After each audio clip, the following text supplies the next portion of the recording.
Hi guys, very good evening. Welcome to SV trade blogs. ఈరోజు Nifty 50 and bank Nifty analysis చూద్దాం. ఈరోజు Nifty 50 gap up తోటి open అయింది, that 23,660 level దగ్గర. ఈ లెవెల్ మనకి ఆల్ టైమ్ హై అనమాట. అక్కడి నుంచి రీచ్ అయిన హై కూడా 23,660 అరౌండే ఉంది. రెండింటిని కామన్గా తీసుకోవచ్చు. ఇక్కడ ఓపెనింగ్ అండ్ హై రెండు కూడా 23,665 తీసుకోవచ్చు. 23,665 మార్కెట్ ఓపెన్ అయిన లెవెల్ అండ్ రీచ్ అయిన హై. అలానే ఈరోజు రీచ్ అయిన లో మనం చూసుకున్నట్లయితే 23,399, ఎగ్జాక్ట్లీ 23,400 దగ్గర మార్కెట్ సపోర్ట్ తీసుకోవడం అయితే జరిగింది. లోవర్ సైడ్లో 23,400. లాస్ట్ టైం మనకి రీచ్ అయిన లో 23,440 ఉంది. అంటే నిన్న 23,450 అరౌండ్ సపోర్ట్ తీసుకుంటే ఈరోజు 23,400 దగ్గర సపోర్ట్ తీసుకోవడం అయితే జరిగింది. మనం యాక్చువల్గా ఎక్స్పెక్ట్ చేసింది 23,450 నుంచి 23,500 ఒక 50 పాయింట్స్ రేంజ్ని ఒక సపోర్ట్ జోన్ లాగా తీసుకుంటూ ఇక్కడ నుంచి మార్కెట్ టాప్ వర్డ్నే ఎక్స్పెక్ట్ చేసాం. టాప్ వర్డ్లో 23,700 వరకు ఎక్స్పెక్ట్ చేసాం. మార్కెట్ ఓపెనింగ్ మనం అనుకున్న హయ్యర్ రెసిస్టెన్స్ ఏదైతే ఉందో దానికి దగ్గరలోనే ఓపెన్ అవ్వడం, బట్ అక్కడి నుంచి సివియర్గా మనకి అన్ఎక్స్పెక్టెడ్గా ఈ సపోర్ట్ జోన్ని కూడా క్రాస్ చేస్తూ డౌన్ సైడ్ 23,400ని టచ్ చేసింది. ఓవరాల్ రేంజ్ చూసుకున్నట్లయితే హై అండ్ లోస్ బేస్ చేసుకొని 265 పాయింట్స్ దాకా మనకు కనపడుతుంది. ఫైనల్గా మార్కెట్ క్లోజ్ అయిన ఏరియా 23,500 దగ్గర యాక్చువల్గా మార్కెట్ అయితే క్లోజ్ అవ్వడం జరిగింది. స్టిల్ ఇంకా 23,500 లెవెల్ బ్రేక్ అవ్వలేదు. ఇంట్రాడే వేస్లో 23,500 అబోనే క్లోజ్ అయింది కాబట్టి సో మనం ఈ 23,500 లెవెల్ని ఒక బ్యారియర్ లాగా చూస్తాం. ఇది సపోర్ట్ లాగా యాక్ట్ చేస్తుందా, రెసిస్టెన్స్ లాగా యాక్ట్ చేయబోతుందా అని మనం మండే రోజు గమనించాల్సి వస్తుంది. ఒకసారి ఈ మూమెంటం క్లియర్గా 15 మినిట్స్ క్యాండిల్లో అబ్జర్వ్ చేద్దాం. 15 మినిట్స్ క్యాండిల్లో చూసుకుంటే market gap up all time high 23,660 around open అయింది కదా. సో ఇక్కడ నుంచి మార్కెట్ ఇమీడియట్గా డౌన్ సైడ్ ఉన్న రౌండ్ ఆఫ్ ఫిగర్ 23,600 ఈ లెవెల్ దగ్గర ఎక్కువ టైం సపోర్ట్ తీసుకోవడానికి ట్రై చేసింది.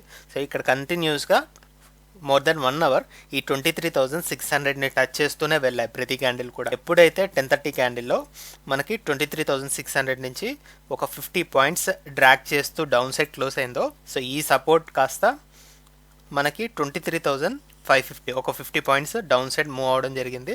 అలా ఇక్కడ కూడా స్మాల్ కన్సోలిడేషన్ చూసాం. 10:30 to 12:30 2 అవర్స్ పాటు కన్సోలిడేట్ అయ్యాక అండ్ దెన్ మనకి ఈ 23,500 లెవెల్ని కూడా బ్రేక్ చేస్తూ సో మనం ఎక్స్పెక్ట్ చేసిన రేంజ్ ఏదైతే ఉందో 23,500 నుంచి 23,450. సో ఇక్కడ క్యాండిల్స్ బేస్ చేసుకొని ఇక్కడ క్లోజింగ్ వచ్చేసి 23,447 ఉంది అండ్ ఇక్కడ ఓపెనింగ్ వచ్చేసి 23,443 ఉంది. సో మనం ఏదైతే 50 పాయింట్స్ రేంజ్ ఒక సపోర్ట్ జోన్ లాగా అజ్యూమ్ చేసుకున్నామో నియర్లీ అదే రేంజ్లో మార్కెట్ సపోర్ట్ తీసుకోవడం అయితే జరిగింది. ఇక్కడ కూడా 23,450 నుంచి 23,500. సో నిన్న మనం ఇది మాట్లాడుకున్నాం 50 పాయింట్స్ సపోర్ట్ జోన్ అని. 1-2 క్యాండిల్స్లో కొద్దిగా సెల్లింగ్ ప్రెషర్ వల్ల టైల్స్ మాత్రం కొద్దిగా 50 పాయింట్స్ డౌన్ సైడ్ వెళ్ళాయి. బట్ బాడీ వైస్లో మనం చూసుకున్నట్లయితే ప్రతి బాడీ కూడా 23,450 అరౌండే ఉన్నాయి. 23,450 నుంచి 23,500. అలా ఫైనల్గా మార్కెట్ క్లోజ్ అయింది కూడా ఎగ్జాక్ట్లీ మనం ఎక్స్పెక్ట్ చేసిన సపోర్ట్ రేంజ్ 23,500 దగ్గర క్లోజ్ అయింది. సో దీన్ని బేస్ చేసుకొని నిన్న ఈరోజు 2 డేస్ కంటిన్యూస్గా ఈ లెవెల్ సపోర్ట్ ఇచ్చింది కాబట్టి దెర్ ఆర్ సమ్ ఛాన్సెస్ ఈ సపోర్ట్ బ్రేక్ అవ్వడానికి కూడా. అది మనం మండే మార్కెట్ బట్టి డిసైడ్ అవుతాం. ఒకవేళ ఈ లెవెల్ బ్రేక్ అవుతుంది అంటే మనం 23,200 వరకు మార్కెట్ని ఎక్స్పెక్ట్ చేస్తాం ఫర్దర్గా. అలానే ఇక్కడ నుంచి మార్కెట్ ఫ్లాట్గా అయినా గ్యాప్ అప్ అయినా ఓపెన్ అయినప్పుడు 23,500 నుంచి 23,700 ఈ 200 పాయింట్స్ రేంజ్ని ఎక్స్పెక్ట్ చేస్తాం. సో ఇది కేస్ 1 అండ్ ఇది కేస్ 2. That's for Nifty 50. అలానే ఇప్పుడు బ్యాంక్ నిఫ్టీ అనాలిసిస్ చూద్దాం. బ్యాంక్ నిఫ్టీలో నిన్న ఇన్సైడ్ క్యాండిల్ ఫామ్ అయింది. ఈరోజు కూడా మొన్నటి క్యాండిల్కి టోటల్ క్యాండిల్కి ఒక ఇన్సైడ్ క్యాండిలే ఫామ్ అవ్వడం జరిగింది. సో ఈరోజు ఓపెనింగే మంచి గ్యాప్ అప్ తోటి 51,927 నియర్లీ ఆల్ టైమ్ హైకి దగ్గరలో మార్కెట్ ఓపెన్ అయింది. అలానే రీచ్ అయిన హై చూసుకున్నట్లయితే 51,935 ఉంది. సో మనం రెండింటిని కామన్గా 51,930 అని తీసుకుందాం. 51,930 ఓపెనింగ్ అండ్ రీచ్ అయిన హై. మార్కెట్ ఆల్ టైమ్ హైకి దగ్గరలో ఓపెన్ అయినా in the case of Nifty 50 all time హైలోనే ఓపెన్ అయింది. ఇక్కడ దగ్గరలో ఓపెన్ అయింది. అక్కడి నుంచి ఇమీడియట్గా మార్కెట్ డౌన్ఫాల్ అవ్వడం మనం చూడొచ్చు. సో అది 15 మినిట్స్ క్యాండిల్లో గమనిద్దాం. ఇక్కడ ఈరోజు రీచైనాలో చూద్దాం. ఈరోజు రీచైనాలో 51,225 వరకు వెళ్ళింది. ఇంట్రాడేలో 51,225. టోటల్గా మనం రేంజ్ చూసుకున్నట్లయితే హై అండ్ లోస్ బేస్ చేసుకుంటూ ఇంట్రాడే రేంజ్ వచ్చేసి 700 పాయింట్స్ క్రియేట్ చేసింది. అలానే ఫైనల్గా మార్కెట్ క్లోజ్ అయింది. యాక్చువల్గా మార్కెట్ క్లోజ్ అయిన level 51,660. 700 points market down side move అయినా ఈ లోయర్ సర్క్యూట్ నుంచి మార్కెట్ 450 పాయింట్స్ కవర్ చేస్తూ మంచి లెవెల్లోనే క్లోజ్ అయింది అనుకుంటున్నాను. ఒకసారి ఈ మూమెంటం, బ్యాంక్ నిఫ్టీ మూమెంటం క్లియర్గా 15 మినిట్స్ క్యాండిల్లో అనలైజ్ చేద్దాం. మార్కెట్ ఓపెనింగ్ అండ్ హై రెండు కామన్గా 51,930 అనుకున్నాం కదా. 51,930 ఫస్ట్ 15 మినిట్స్ క్యాండిల్లోనే ఆల్మోస్ట్ మనకి 51,600 వరకు మార్కెట్ రీచ్ అవ్వడం జరిగింది.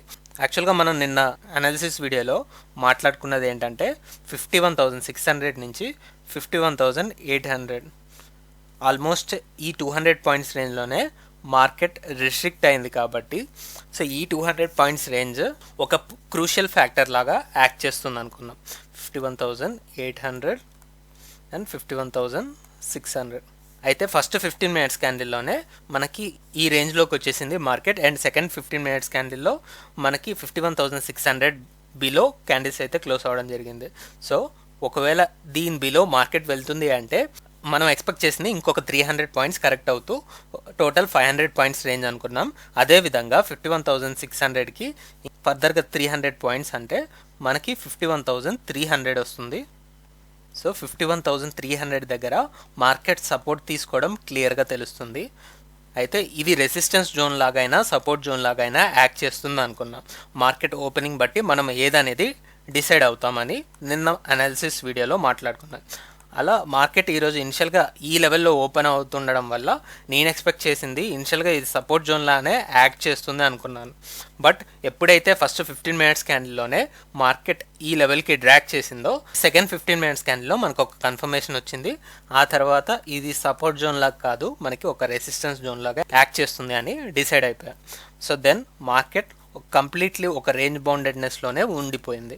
ఎప్పుడైతే 51,600 బిలో వచ్చిందో ఈ 300 పాయింట్స్ రేంజ్లోనే మార్కెట్ మ్యాక్సిమం టైం ఉండడం అయితే జరిగింది.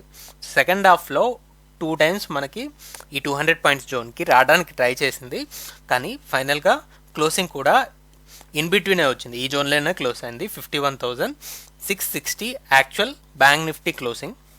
దీన్ని బట్టి నేను చెప్పొచ్చేది మండే మార్కెట్లో కూడా సేమ్ మనం నిన్న రేంజ్ ఎలా ఎక్స్పెక్ట్ చేసామో అదే విధంగా ఎక్స్పెక్ట్ చేస్తున్నాను. బికాస్ ఇనిషియల్గా ఎంత ట్రై చేసినా మార్కెట్ డౌన్ సైడ్ పుష్ చేయడానికి ఫైనల్గా మనకి క్లోజింగ్ మాత్రం ఇదే జోన్లో వచ్చింది. అండ్ లాస్ట్ మొమెంటంలో మనకి 51,800 హైని కూడా టచ్ చేయడం జరిగింది. కాబట్టి చూద్దాం, మండే మార్కెట్ ఇదే జోన్లో ఓపెన్ అవుతుంటే ఇది మళ్ళీ సపోర్ట్ జోన్ లాగా యాక్ట్ చేస్తూ ఇక్కడి నుంచి మార్కెట్ మళ్ళీ ఫ్రెష్ హైస్ని టచ్ చేయడానికి స్కోప్ ఉంటుంది. చూద్దాం మరి మండే మార్కెట్ ఏ విధంగా ఓపెన్ అవుతుందో. Both Nifty and bank Nifty కూడా ఆల్ టైమ్ హైస్కి దగ్గరలోనే ఉన్నాయి. చూద్దాం. అండ్ నిఫ్టీ 50లో అయితే రెగ్యులర్గా ఎవ్రీడే రెడ్ క్యాండిల్తో క్లోజ్ అవుతున్నాయి ఇంట్రాడే క్లోజింగ్. సో నేను ఒక స్ట్రాంగ్ బ్రేక్అవుట్ గ్రీన్ క్యాండిల్తో క్లోజింగ్ కోసం ఎక్స్పెక్ట్ చేస్తున్నాను. Let's see will it happening on this week. So that's all guys, that's all for today. మళ్ళీ మనం మండే రోజు పోస్ట్ మార్కెట్ అనాలిసిస్ వీడియోలో కలుద్దాం. Thank you guys, thanks for watching. Please like, share and subscribe to my channel SV Trade Vlogs. Bye guys, see you on Monday.